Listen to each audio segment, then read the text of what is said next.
भूमि से एक बिंदु। अब बहुत ही ध्यानपूर्वक इन क्वेश्चनों को किया जा सकता है। बस आपका कॉन्सेप्ट क्लियर होना बहुत जरूरी है, कि जब तक कॉन्सेप्ट आपका क्लियर नहीं होगा तब तक आप इन क्वेश्चनों को बिल्कुल कर नहीं सकते हैं। फिगर बहुत इंपॉर्टेंट है, बिना फिगर के क्वेश्चन को करना असंभव सी हो जाता है। चलते हैं अगले क्वेश्चन की ओर। अगला क्वेश्चन जो है थोड़ा ध्यानपूर्वक समझिए। क्वेश्चन ये हमको दिया गया है, एकदम साफ साफ क्वेश्चन आपको दिखाई दे रहा होगा।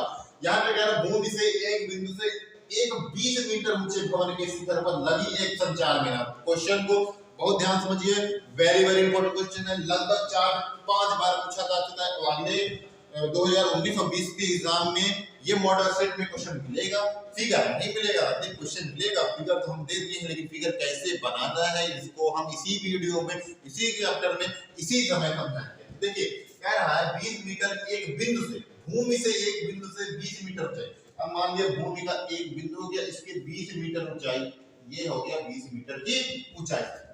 20 मीटर की ऊंचाई वाले भवन के शिखर, अब ये भवन का शिखर हो गया, भवन के शिखर, क्वेश्चन को यहां पे समझिए, भवन के शिखर पर लगी, भवन के शिखर पर लगी एक संचार मीनार। अब इसके शिखर पर एक मीनार लगी है। शहरों में देखो होगे कि छत के ऊपर टावर लगे होते हैं, तो वही समझ लीजिए कि एक छत है, छत के ऊपर एक टावर है जिसे संचार मीनार का रूप दे दिया गया है। एक भवन है, भवन के ऊपर एक संचार मीनार लगी हुई है। ठीक, कॉन्सेप्ट समझ गए?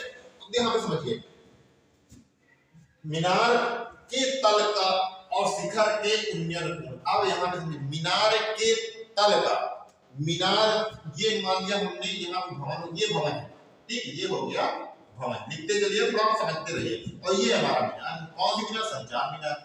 अब यहाँ पे समझिए, ये मीनार हो गई, ये भवन हो गया। कह रहा है कि मीनार के तल, मीनार का तल का मतलब ये हो गया, मीनार के तल और शिखर, मीनार का तल ये हो गया, मीनार का शिखर ये हो गया। समझ गए? अब यहाँ पे थोड़ा हाईलाइट भी कर दे रहा हूँ, मीनार का तल ये हो गया, मीनार का शिखर ये हो गया। क्वेश्चन को अब समझ जाएंगे।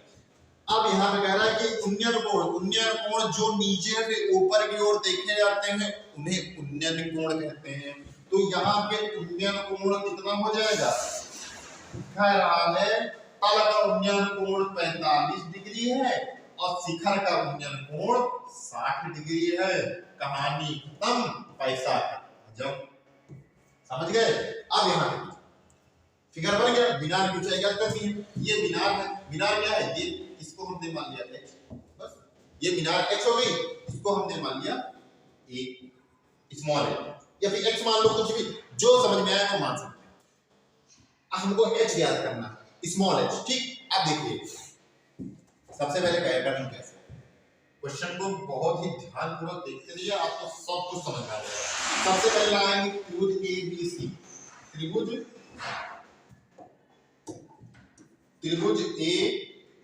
ABC से।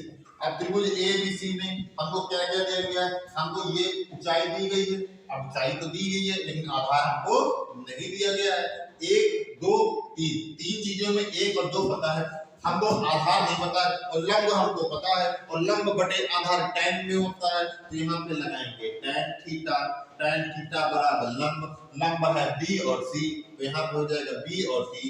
क्यों? क्योंकि ABC त्रिभुज है, ABC त्रिभुज, इतना छोटा वाला त्रिभुज लेंगे तो छोटे वाले त्रिभुज के लंब हो जाएगा BC, तो BC बटे आधार, आधार है AB।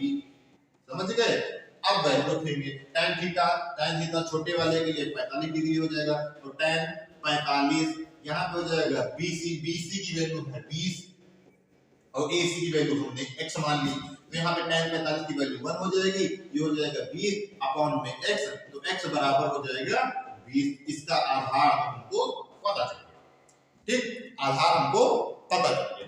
अब हमको करना है इसका ऊंचाई ज्ञात करनी है।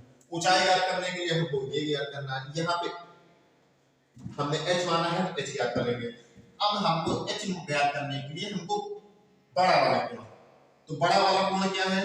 60 है। ये हो गया हमारा आधार, हमको पता है, लंब हमको ज्ञात करना है, तो आधार बटे लंब या लंब बटे आधार tan नहीं होता है। बड़े वाले त्रिभुज AB हो जाएगा, यहाँ पे लिखेंगे AB D से। अब AB D से क्या? tan थीटा बराबर लंब, लंब है BD, तो यहाँ पे हो जाएगा B डी बटे आधार, आधार है ए बी। अब यहाँ पे कॉन्सेप्ट हमको क्लियर कर करके चलना है। tan थीटा बड़ा वाला कोण 60 हो जाएगा, तो tan 60 बराबर हो जाएगा BD। BD है 20 प्लस H, 20 प्लस H। क्यों? क्योंकि इतनी तो वैल्यू हमको 20 दी गई है, हमको इतनी याद करनी है। तो ये क्या होगी, टोटल ऐड होगी तो 20 प्लस H हो जाएगी। AB X है, X की वैल्यू 20 हमने निकाल ली है। और यहाँ पे अब हमको याद करना है क्या, tan 60 की वैल्यू होती है √3, ये हो जाएगा 20 प्लस H और बटे में 20 का गुणा इससे कर देंगे, ये हो जाएगा 20 √3 बराबर 20 प्लस H। इसको पक्षांतर कर देंगे, ये हो जाएगा 20 √3 माइनस 20 बराबर H। 20 कॉमन कर लेंगे, ये हो जाएगा √3 माइनस 1 बराबर H। या तो ये आंसर हाईलाइट करके ही चलना, या तो आंसर ये होगा, या फिर क्या करेंगे, वैल्यू रख देंगे। इसकी वैल्यू क्या रखेंगे, 20 √3 की वैल्यू 1.732 माइनस 1 बराबर में H। जब इसको घटाएंगे तो हो जाएगा 20.732, ये हो जाएगा बराबर में H। 20 को गुणा इससे कर देंगे तो हो जाएगा हमारा 2 दूनी 4, 3 दूनी 6, 7 दूनी 14, दशम यहाँ पे 0 दशमलव लगा 3 के बाद, तो ये हो जाएगा 14.64 इस वाले की ऊंचाई, मतलब मीनार की ऊंचाई। ऐसे ही क्वेश्चन को समझ के चलना है। ये क्वेश्चन आपको 5 या 4 से 6 नंबर, मतलब 4 नंबर का क्वेश्चन आता है तो 4 नंबर, और 6 नंबर क्वेश्चन आता है 6 नंबर पेपर में क्वेश्चन आएगा। इस बात को लिख के ले लीजिए, क्योंकि हर बार के पेपर में ये क्वेश्चन किसी न किसी से पूछ लिया जाता है। तो हमें उम्मीद है अगर आप इस क्वेश्चन को लगा के जा रहे हैं, तो अगर जाके सेट में ये क्वेश्चन आ गया तो इस क्वेश्चन को आसानी से आप कर सकते हैं। तो क्वेश्चन को लगाते जाइए, क्वेश्चन समझ में आएगा जरूर। अगर नहीं आ रहा है फिर बनाएंगे, फिर समझाएंगे, समझते रहिए। जब तक नहीं समझ में आएगा तब तक समझाएंगे, क्योंकि जब तक तोड़ेंगे नहीं, जब तक फोड़ेंगे नहीं, जब तक छोड़ेंगे नहीं। तो चलते हैं आज के अगले क्वेश्चन।